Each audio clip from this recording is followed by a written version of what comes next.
ಸ್ವಲ್ಪ ನೀರು ತೆಗೆದು ಅದಕ್ಕೆ ರುಚಿಗೆ ತಕ್ಕಷ್ಟು ಉಪ್ಪು ಹಾಕಿದ್ದಾರೆ. ಆನಂತರ ಮೈಸೂರು ಬಾಳೆಹಣ್ಣು ಹಾಕಿ ಸಕ್ಕರೆ ಹಾಕ್ಬೇಕಲ್ಲ, ಸಕ್ಕರೆ ಎಲ್ಲ ಹಾಕಿ, ಸಕ್ಕರೆ ನೋಡಿ ಇಷ್ಟು ಹಾಕ್ತಾರೆ.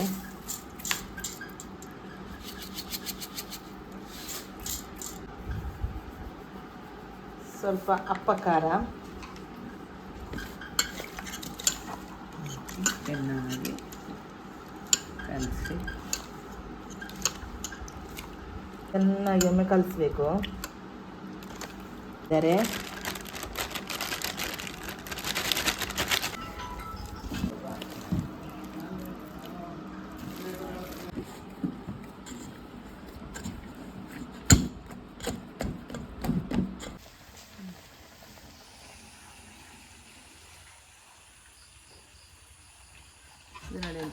Super buns.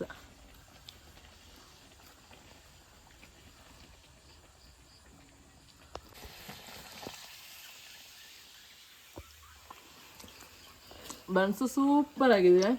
ನಾನು ಹಿಟ್ಟು ರೆಡಿ ಮಾಡಿ ತೋರಿಸಿದ್ದೇನಲ್ಲ, ಅದು ಹಿಟ್ಟು ಚಂದ ಹದ ಬಂದಿದೆ. ಆನಂತರ ಅಮ್ಮ ಅದನ್ನು ಲಟ್ಟಣಿಗೆಯಲ್ಲಿ ಹೊಲಿದು ನೋಡಿ ಅಂತ ಹೊಲಿದು ಮಾಡ್ತಾ ಇದ್ದಾರೆ.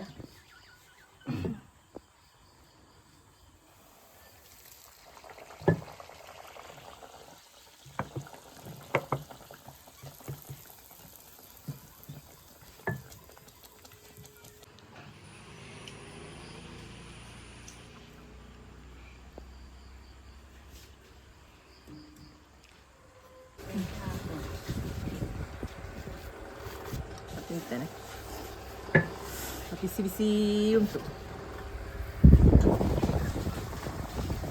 ಈಗ ರಾತ್ರಿ ಆಗುವಾಗ ತುಂಬ ಖುಷಿ. ರಾತ್ರಿ ಆಗುವಾಗ ಅಂದರೆ ನಾವು ಹೊರಗೇನೆ ರಾತ್ರಿ ಹೆಚ್ಚು ತಿಂಡಿ ಎಲ್ಲ ಮಾಡೋದು. ಹೊರಗೆ ಒಳ್ಳೆ ಖುಷಿ ಆಗ್ತದೆ. ಈಗ ಒಬ್ಬರು ಸ್ನಾನಕ್ಕೆ ಹೋಗಿದ್ದಾರೆ, ಮತ್ತು ನಂದಲ್ಲಿ ಮೊಬೈಲ್ ನೋಡ್ತಾ ಇದ್ದಾನೆ, ಅತ್ತೆಯಲ್ಲಿ ಕೂತಿದ್ದಾರೆ. ಈಗ ನಾವೆಲ್ಲ ಒಟ್ಟು ಸೇರಿ ಈಗ ಚಹಾ ಕುಡಿಯೋದು. ಇನ್ನು ಓಕೆ, ಇವತ್ತಿನ ಈ ವಿಡಿಯೋ ಇಷ್ಟೇ ಇರೋದು. ಇನ್ನು ಮುಂದಿನ ವಿಡಿಯೋದಲ್ಲಿ ಕಾಣುವ. ಬಾಯ್ ಬಾಯ್.